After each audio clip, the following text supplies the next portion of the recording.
Welcome to the Midlife Men podcast with me, Philip Briscoe.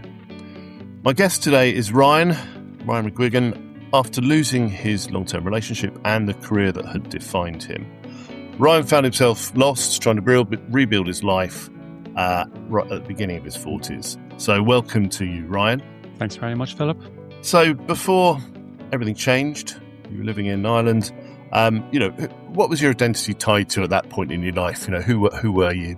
Well, I grew up in Northern Ireland, and I guess the start of the story really is growing up in Ireland with the rain and the cold and the cloud.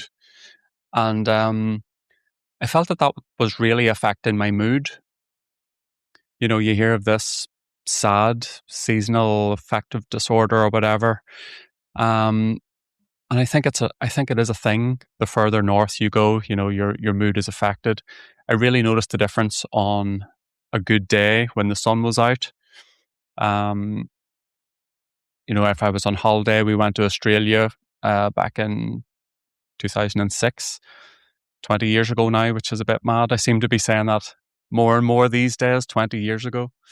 But yeah, I think just from a really early age in life, I had a desire to move somewhere to the sun. But at that stage, it was more like a someday. I wouldn't say that was my identity, but that was, the underlying current for everything that happened really in the past 20 years. So later then, in 2010, I qualified as a deep tissue massage therapist. I had previously wanted to be a physiotherapist, but for one reason or another, it didn't work out. I didn't want to have to work in a hospital. I wanted to work more in like a sports arena. So I went back to Belfast and qualified in massage therapy. Basically built a business from absolutely nothing. I started working from home straight after I qualified, so no employment, just straight into self-employment. Started to generate some customers, and things were going well over the first 18 months or so, to the point that I felt I could go all in, if you like, and move from working from the spare bedroom to a city centre office in Belfast. So that was really the start of things. That was the first clue for me that things were getting real. Things, I could do this. I could actually make a living from this. And so so your business was becoming a success. And how did that make you feel then, in terms of fulfillment and where you wanted to be in your life? Yeah, I felt things were going from strength to strength.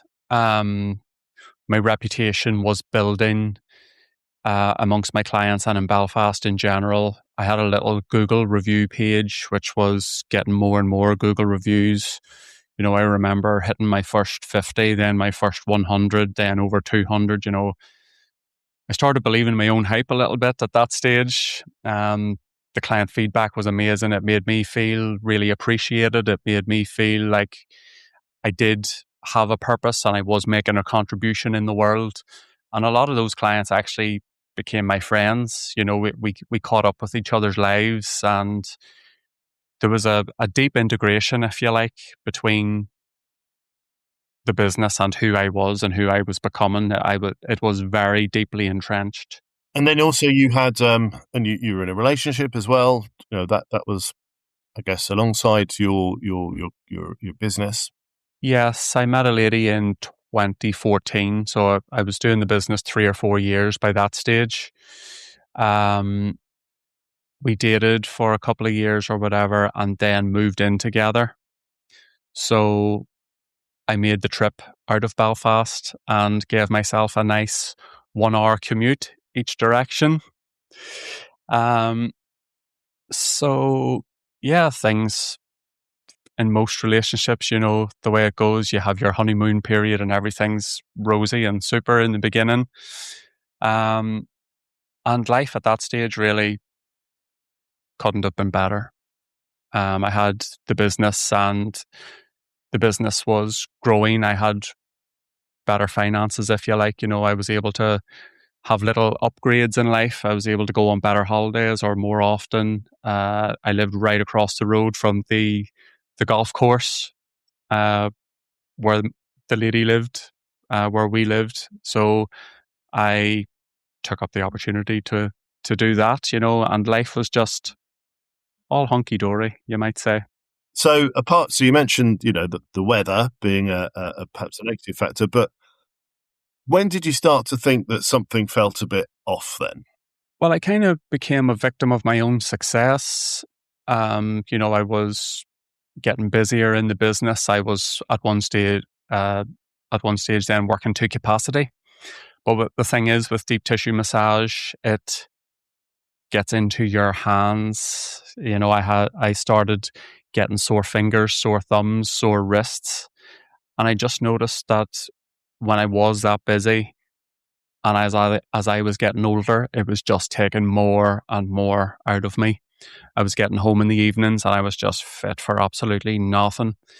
Sometimes falling asleep on the bus as well. So there were signs in the beginning. Well, not in the beginning, but there were signs sneaking in that this was going to start becoming a problem at some stage. So I did try to manage it then as the pains got worse and as my energy levels were not recovering as quickly as they used to, let's say. It was becoming more obvious that I was going to need a plan B at some stage. I tried to manage it with reducing my longer treatments. So I used to offer 90 minutes. I cut those all down to 75 maximum. I was working 4 days a week, Monday, Tuesday, off Wednesday to rest, and then Thursday, Friday.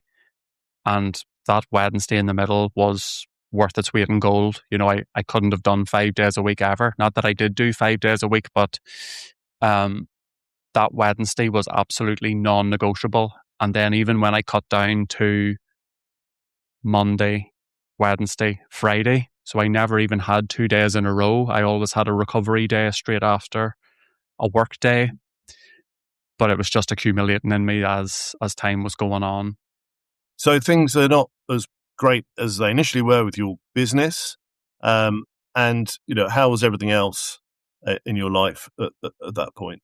Everything else was fine, the relationship was pretty strong. We had our normal ups and downs, but, who doesn't kind of thing. We then actually got engaged. That would have been 2018 or 19. So we were together maybe 4 years and we got engaged. And again, everything was just tickety-boo. Although I would say that as the pains were setting into my hands and it was taking more out of me, I definitely noticed that I was keeping up with all of that more out of obligation than desire. A lot of times I felt I was going through the motions. And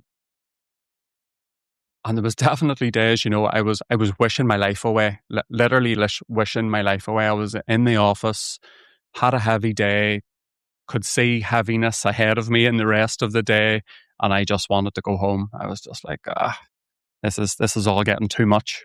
So did you feel how was your mental health? Was that beginning to suffer? Not on the grand scheme of things, no.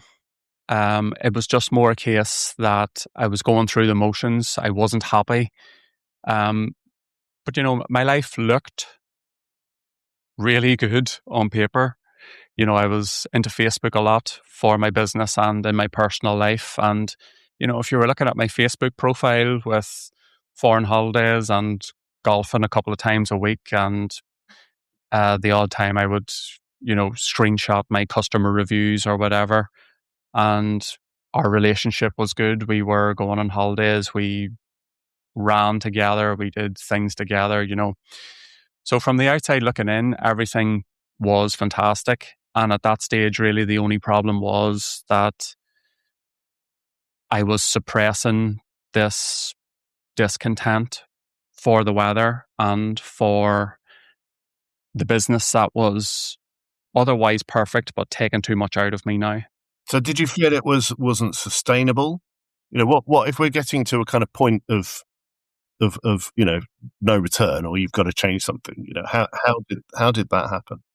Well, as I say, I managed it for as long as I could. And even with the reduction in the heaviness and the reduction in days, I decided that something's going to have to give here. I'd already been doing it for maybe 10, 11, 12 years. And the prospect of even another 5 years was out of the question. So I began to research then about what I would do instead. I'm fairly self-aware. I've got a fairly analytical, problem-solving type of mind. So I knew some of the things that this new thing was going to have. I wanted to continue to be able to help people. I wanted it to be online and location independent. If I was going to be leaving the country at some stage, I wanted the business to be able to come with me and be very flexible, because I was very aware that anytime I was on holiday or sick, on holiday, let's say if I was in Australia for 2 or 3 weeks visiting family, that I wasn't earning. All my bills were waiting for me at home, but I wasn't earning while I was away, and I was always conscious in the back of my mind that I needed to get back for that.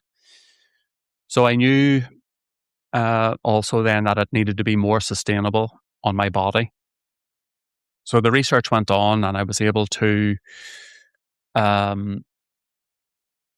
rule a few things out. I suppose I thought about less labour-intensive massage therapies first of all, but ruled those out quickly because it was going to anchor me to the same place again, the same way that my present business was. I also qualified in Reiki with a view to doing distance Reiki. That's a thing. So I could have done that online. It would have been absolutely zero energy for me, but I sort of just thought that the chances of making that a sustainable actual practice were slim. So I was ruling things out and going along, but I didn't feel like my thinking was going round in circles, or I didn't think that, I was putting things off or making excuses or anything. It genuinely was what I would describe as healthy thinking and healthy research, but I just hadn't found the right thing just yet. So the thought of, you decided then that you wanted to do something other than massage work because physically it was having a toll on you. You also decided that you perhaps wanted to be more non-location dependent. So if you wanted to go and live in the sun, you could do. But did you have issues around, your identity was alongside the business that you built? Did you have any problems around if you weren't a massage, if you weren't focused on providing massage as a means of making a living, what was your identity? I mean, it sounds like you had a pretty calculated way of looking for a new role, but I just wondered if you had any issues around, identity. I wouldn't say that my identity was tied specifically to massage, but I did see myself as a person who helped people with how they feel. In the massage days, it was like with their pain and stress and stuff. My identity issues really cropped up then when I started having this misalignment in my relationship. So what I felt was just the normal ups and downs of a relationship then turned into something that I felt was a wee bit more fundamentally wrong. So, we did what people usually do. We talked about it and we did all of that. But eventually, I had to make the decision basically that we would be better off splitting up.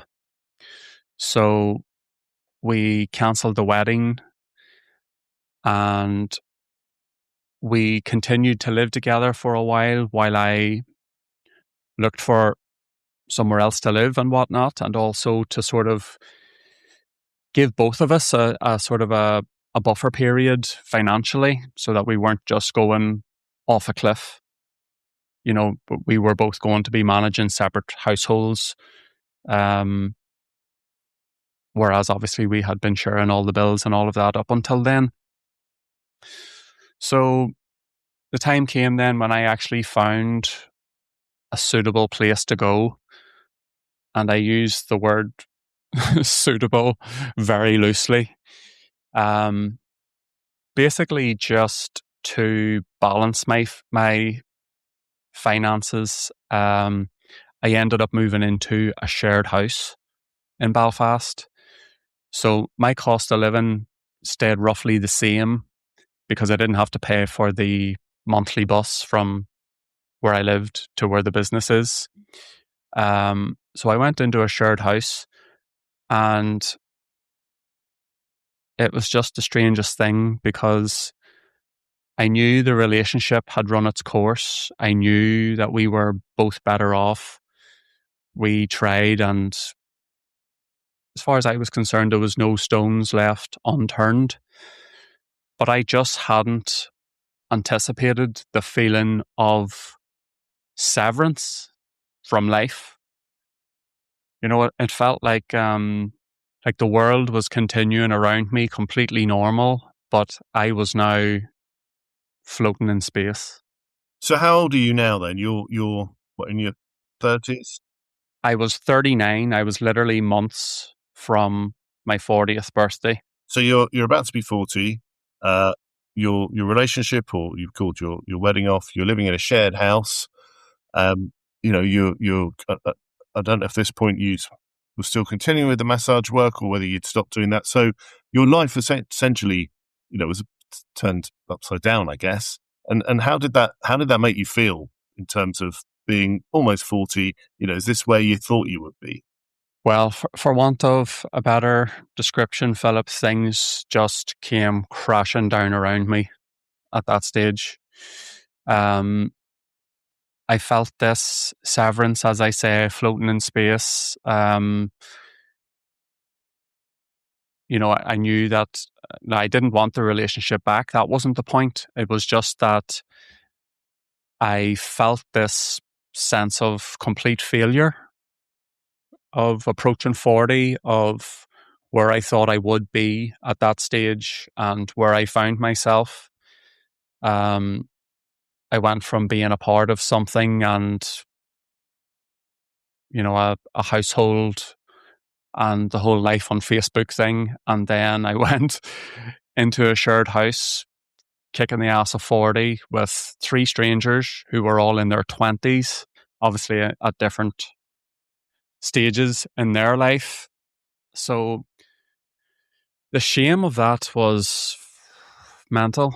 The embarrassment, outside of my nearest and dearest, anybody that wasn't on a need to know basis, I didn't share this with. I was still in the massage business because I was still researching. I didn't have a better alternative to go to at that stage. So what was the shame based on then? Was it your expectations of what other people might think? Yeah, exactly. That was a big part of it. How this appeared to other people.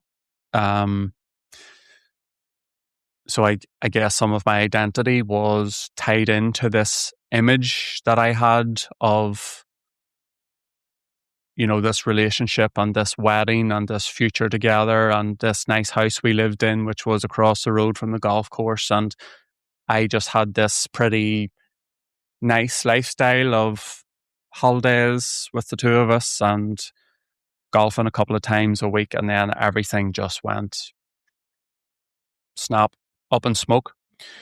So the failure and the shame and the embarrassment of being in that situation was the first thing. As I said, went to a lot of effort really to hide it and to perform because I still had to turn up at work. My clients expected a certain version of me, which was, the usual positive and enthusiastic and sort of high vibration type of guy. And here I was leaving a shared house, coming in, having to pretend like none of that was happening and continue to be that person that they expected me to be, rather than the person that I was feeling I was inside, who was this broken, young boy or something. So that was a difficult period, but the shame and the embarrassment then also turned into fear and anxiety, overthinking, catastrophizing, questions of my future, dating life. Like, I hadn't been on a date in like 10 years, and things had changed. You've got your apps and all that jazz now. And well, it was completely out of the question for me at that stage to be thinking about dating, because who was going to date a 39-year-old living in a shared house? I can laugh about it now, but it was not a laughing matter at the time. So what did you do then to you're in this, sounds like you're in a very low, dark place. How did you cope, and how did you get yourself out of that? Well, I'd always been into the journaling end of things. I'd always sort of classed myself as a self-aware type of guy. I was just trying to get things out of my mind and onto paper and sort of look at it from the outside in and all of this. And that helped to an extent. I was also reading, listening to podcasts, watching YouTube videos, just trying to get a better understanding of my situation and what other people do in these situations. I ended up going to counselling then, and had a few sessions with a counsellor who then gave me some language to put to it. So he said then that I was suffering from this a loss of identity, that a lot of my self-worth was tied up in this relationship and the image of the relationship, and what being in that relationship meant to me, which was normal life, quote unquote. The things that you would be expected to be doing and have achieved by that sort of time in life. Did that help, to speak to that person, and did it help put perspective on how you were feeling? Did it help give you some, able to try and move forward a bit more positively? Yeah, it helped, as I said, to give it language. And I talk a lot about my analytical mind. My analytical mind could understand it a lot better from the way he had framed it. But it didn't change my lived experience. I still felt the shame. I still felt the embarrassment. I still had all the fear and all the anxiety and all that fun stuff going on in my head. And it was going on in between this 6 inches between my ears. But I just felt that this 6 inches between my ears was this tiny little bubble. And then there was the expanse of the universe outside that, where everything was going on normally, and everything else was sort of connected. And I just felt really isolated in this little 6-inch sphere of chaos. And what were did you have any, I've suffered from some anxiety in the past, and it's very difficult to sleep. You find yourself very sleep deprived, depressed, anxious. What sort of symptoms of this loss of identity were you feeling? Well, the worst thing was the overthinking and the just not being able to rest.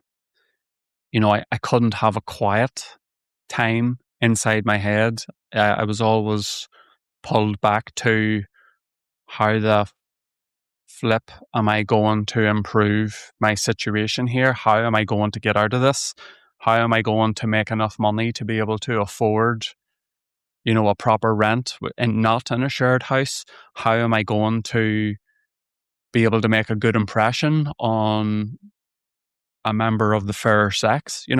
All these questions were going around in my head, and there were no answers as far as I was concerned. Everything was just swirling around constantly, and I just basically felt like shit all the time.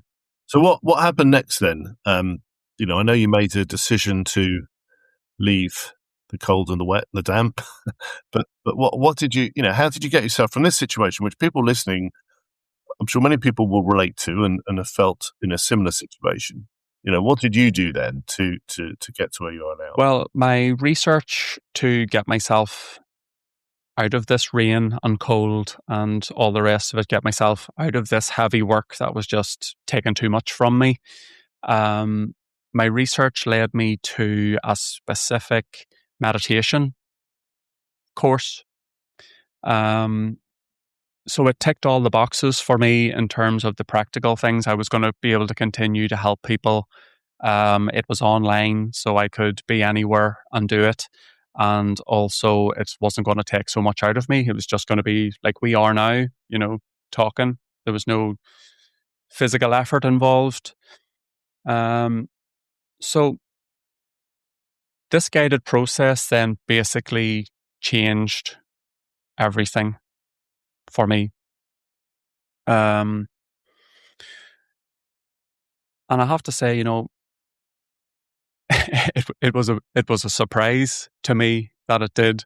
So all the practical boxes were ticked, and the course materials were based around self-discovery. Basically, the meditations were about self-discovery and self-sourcing the solutions and the answers to your challenges. So that's what everything was based around, and I really loved that ethos. I said I can continue to help people with this. It'll do everything that I wanted to do, and great. So I signed up to the course, and during the training then, I was receiving the meditations that I would then be delivering to my clients. And, when I signed up to this course, I was pretty much saying to myself, right, I'll test this, but it's for other people. It's not for me. I'll just see if this is going to be valuable to other people. Because, as I say, I was very self-aware, journaling, reading, counselling, all of this. I really thought I had my own number, that I had nothing really to learn about myself or my own situation. So in one of the early sessions of the training, I can't really describe how much of a just flick of the switch sort of moment this was. But during the process, I was really able to access a deeper part of me. It was below the analytical mind. It was below all the stories I had been telling myself or that other people had told me over the years, and which I had taken on as true. All the conditioning, all the expectations, all the other people's opinions, all of that just right underneath it. And I was able to access what was true for me. And what was true for me, or the most poignant thing that I had to realize at that time, was that my circumstances were absolutely irrelevant. My relationship status was absolutely irrelevant. Even my successful business was absolutely irrelevant. What was important was inside me, not outside me. It was my character. I came to the conclusion that I was inherently a decent person, that my heart was in the right place. I genuinely wanted the best for people. And that's what mattered. And in that moment, as I was able to put language to this was a feeling, first of all, before it was, developed into language. So there's like a journaling part of the practice as well. And my hand could not write fast enough as the words were coming to me. What I had just realized about, your self-worth and your self-esteem should come from those internal values and your morals and that type of thing, not whether you're married or not whether you live in a shared house or a mansion, not whether you're cycling a bike to work or driving a Ferrari. All of that stuff was absolutely irrelevant. So for people listening to this, Ryan, who don't really know anything about meditation and think it's a bit kind of far out, nothing that would help them at all, and from what you're saying, this fundamentally changed the way that you thought about yourself and the way that you thought about your identity, and really helped you. I wonder if you could, in kind of layman's terms, just describe, what that actually means. What is it? Because I think some people think they have to go into some sort of trance, and suddenly some divine voice comes and tells you something. I'm sure. What does it mean on a more practical level, so people can understand? I understand that way of thinking, because that's exactly the way that I went into the course. I had used meditation over the years for relaxation. If I could turn myself away and I had a spare 15 minutes, I would put on a relaxation massage or a relaxation meditation. And the odd time I would have used it for better sleep. So for me, those experiences were pleasant, but lacking substance, if you like. I did try to empty my mind for 10 minutes a few times, which was absolutely impossible. And also 10 minutes felt like an hour. So that's what a lot of people say to me now.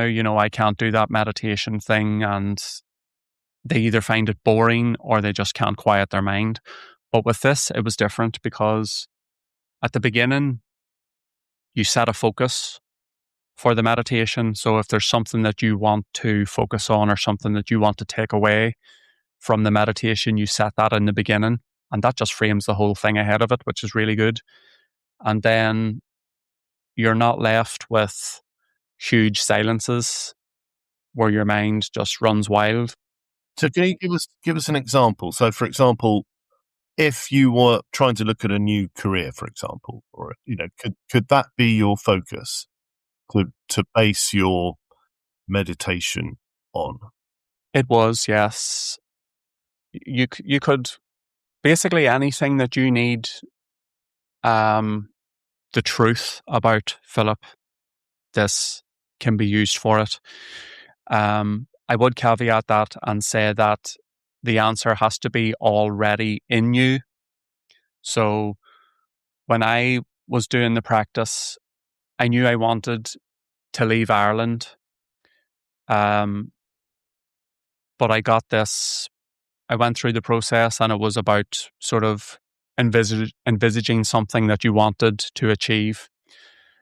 So that's where my mind went, was living in the sun. And I was able to set that focus of completing the course. That's what it was about, actually. What do you want to happen after you complete this course? So it wasn't exactly about the sun.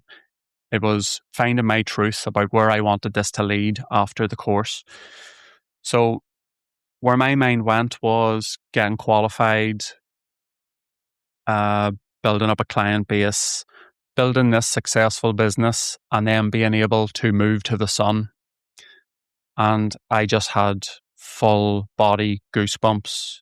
It was almost like I had taken drugs, like ecstasy tablets or something. My body was tingling, and just this sense of euphoria for this thing.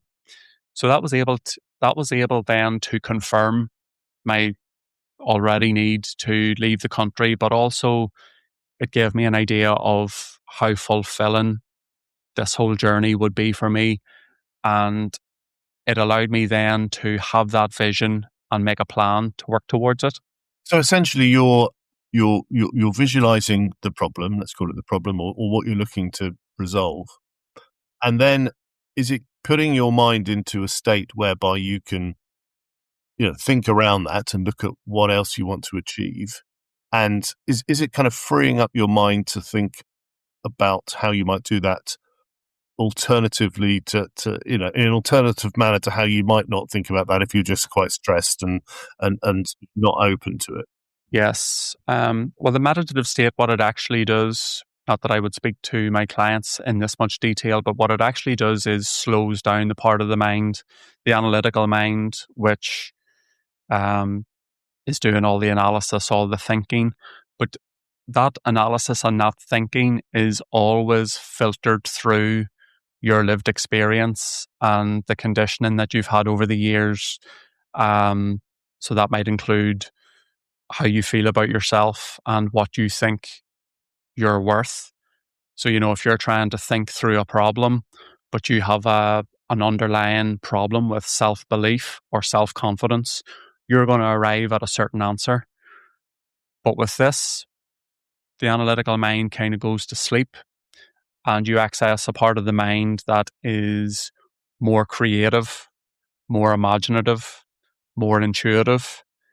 And I would describe it just as accessing what's actually true for you beyond the conditioning, beyond the stories, other people's expectations, the roles that you've picked up over the years, the responsibilities, all of that weighs on your decision making and the choices that you make.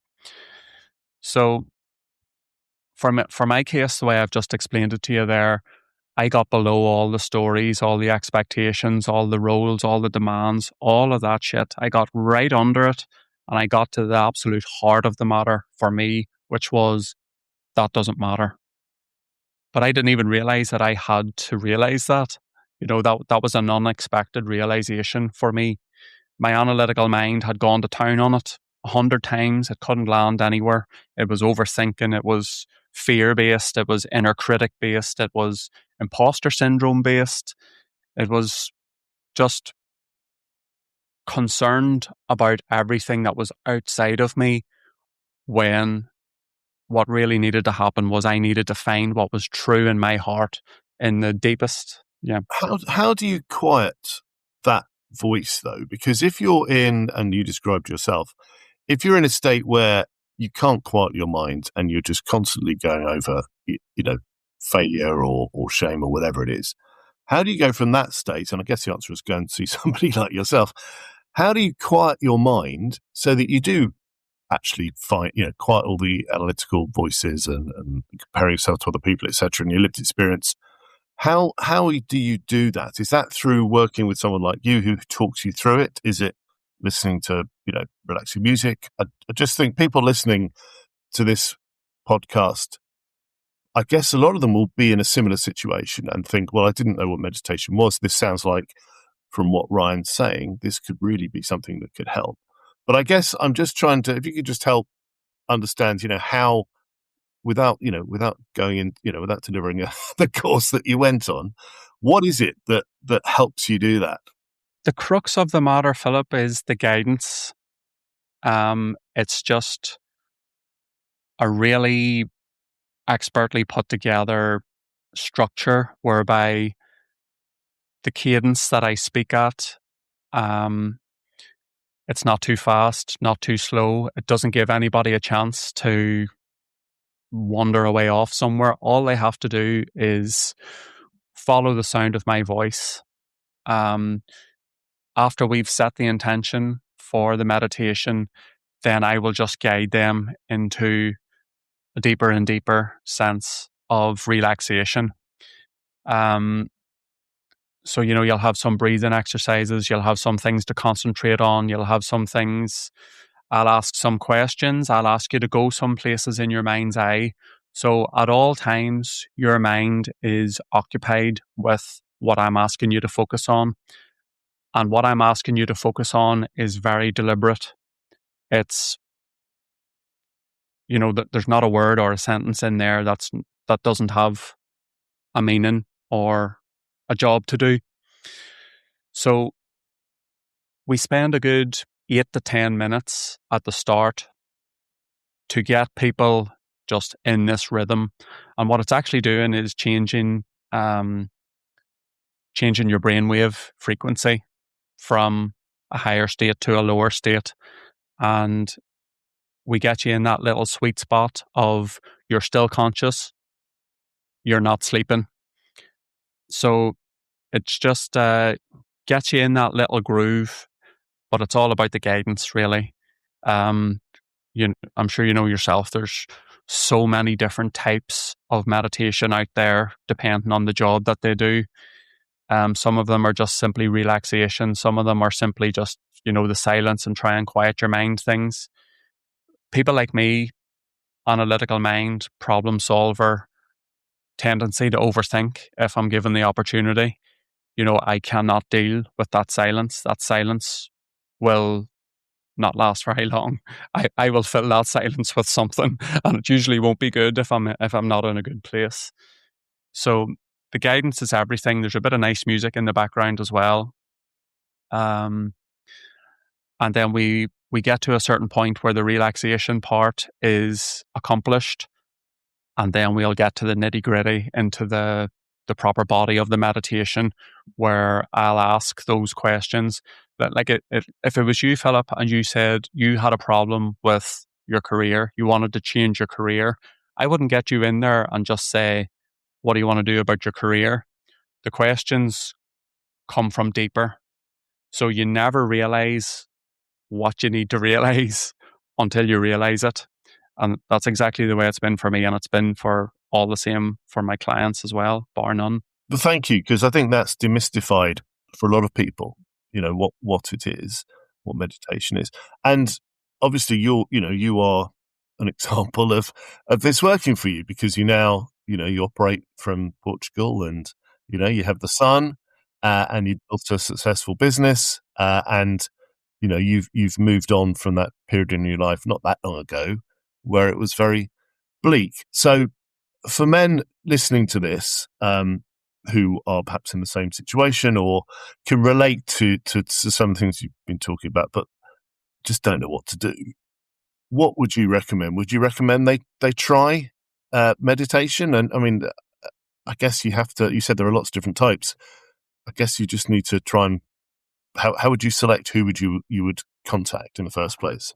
For people that are in the same situation as me, I would say do whatever you have to do to find what's true for you. If you're in a certain situation, if you know that something is misaligned in your life, whether that is your job or your business or your relationship or where you live, whatever it happens to be, then I think it's important to be brave enough to face that and admit where there's problems. And I'm not saying go and burn down your entire life down, because you might look at a problem and see how to improve it at least. So I think being honest with yourself about what's going right and what's going wrong, first of all, and then accessing the deeper part of you that is beyond the analytical mind is kind of the differentiator for me. You can use other meditations if you wished, but they won't have the same type of guidance.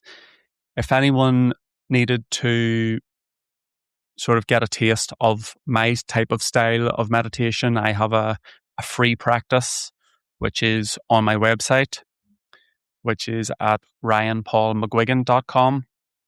So you can sign up there, and for about 30 minutes of a practice, you'll walk away with a nugget of truth, which you can use over and over again as well with different focuses. So I think for anybody who's in a similar situation to me can at least get the ball rolling with accessing beneath that analytical mind, which in a lot of cases keeps us safe and is a very useful and powerful tool to navigate life. But on the other hand, also, it keeps us stuck. It keeps us afraid. It keeps us overcautious. Brilliant. Thank you, Ryan. Well, thanks for giving us your insights and being open about your experience. I'm sure a lot of people will connect to what you're saying. We'll put your website address in the notes as well. And yes, I guess if you want to try it, if you want to find out what Ryan's talking about, then you've got a 30-minute free tool exercise for them to do. But thank you, Ryan. Thanks very much for coming on the show. Thanks for having me, Philip. I enjoyed that. Thank you for listening to the Midlife Men podcast with me, Philip Briscoe. If you want to listen to Ryan's free 30-minute meditation, visit his website, ryanpaulmcguigan.com. To help raise the profile of the podcast, it really helps if you can review and follow the show on your chosen podcast platform. And please do share it with your networks and people you think might benefit from listening. If you have a story to share, then do contact me through the website mid-lifemen.com.